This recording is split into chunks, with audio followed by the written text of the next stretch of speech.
Suportado ni Senador Ramon Bong Revilla Jr. ang Senate Bill number 279 na naglalayong palakasin ng financial literacy ng mga overseas Filipino workers o mga OFWs. Ang panukala ay si Senador Raffy Tulfo ang may pangunahing may akda ng panukala na chairman ng Senate Committee on Migrant Workers.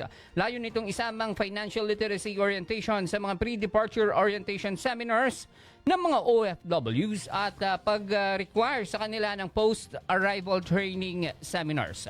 Walang sisingilin o libre ang mga programa sa pagsasanay na tatalakayin ng mga paksa tulad ng financial planning, savings, budgeting, debt management, financial products, digital financial literacy, cyber hygiene, data integrity, fraud, scam prevention, financial consumer protection, financial patterns, practices at cultures, at marami pang ibang may kaugnayan sa financial literacy.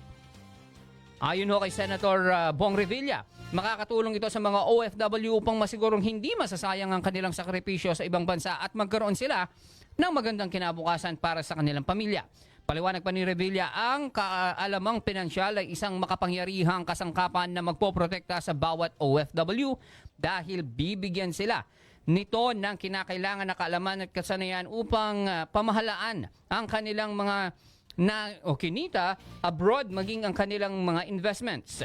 Dagdag pa ni Revilla, magandaan niyang nakikita ang mga OFW na natatamasa ang kanilang pinaghirapan abroad pagdating ng araw kapag sila'y nagretiro na mula sa pagtatrabaho sa ibang bansa at minabuti ng manatili sa Pilipinas.